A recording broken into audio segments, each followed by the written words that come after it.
কেবৰ বিৰুদ্ধে জ্বলিছে ৰাজ্য।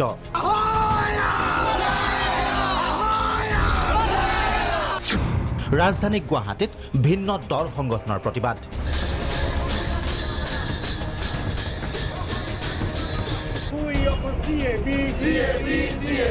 স্থান দিছপুৰ লাষ্ট গেট।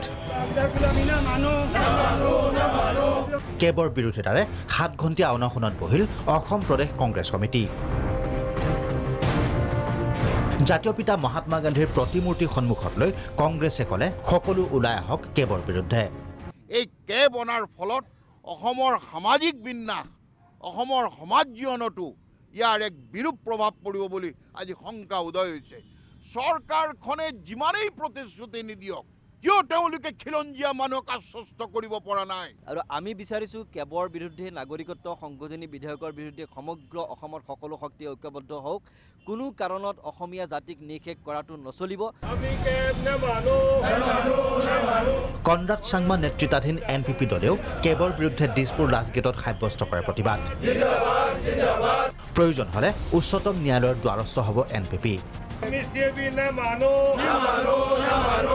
লগতে উত্তৰ পূৰ্বৰ ৰাইজৰ ভৱিষ্যত একেবাৰে সংকটাপন্ন, তেওঁলোক হয়তো নিশ্চিহ্ন হৈ যাব। গতিকে যদি তেওঁলোকে বিধেয়কখন আনে, আমি প্ৰয়োজন হ'লে ন্যায়ালয়ত গৈ পেলাই আমি ইয়াৰ বিৰুদ্ধে ব্যৱস্থা ল'ম।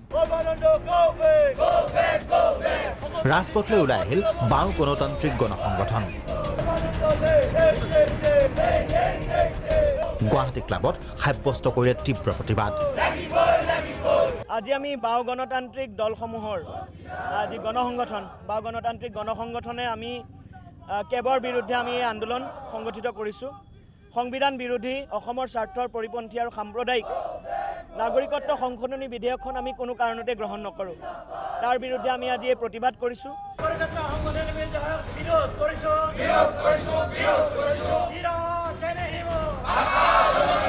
কেন্দ্ৰীয় চৰকাৰৰ কেবিনেটে নাগৰিকত্ব সংশোধনী বিধেয়কত অনুমোদন জনোৱা কাৰ্যত গভীৰ ক্ষোভ প্ৰকাশ কৰে অসম সাহিত্য সভাই। নাগৰিকত্ব সংশোধনী বিধেয়ক প্ৰত্যাহাৰ কৰিবলৈ ভাৰতৰ প্ৰধানমন্ত্ৰীক অসম সাহিত্য সভাৰ আহ্বান। যে আমি ভাবিছিলোঁ যে আমাৰ চৰকাৰখনে বিশেষকৈ যিসকল আমাৰ দল সংগঠনক মাতি নিছিল, সেই মাতি নিয়াৰ পিছত তেখেতসকলে এটা ইতিবাচক পদক্ষেপ ল'ব। কিন্তু দেখিছোঁ যে তেখেতসকলে যি ধৰণে আমাৰ সৈতে কথা পাতিছিল, সেই কথাখিনিৰ প্ৰতিফলনটো কিন্তু লগে লগে তেখেতসকলে দেখুৱাই দিলে যে এই নাগৰিকত্ব বিধেয়কখন অহা 2 এদিনতে তেওঁলোকে প্ৰৱৰ্তন কৰাৰহে তেখেতসকলে বা তাত দাখিল কৰাৰহে তেখেতসকলে সিদ্ধান্ত গ্ৰহণ কৰিলে।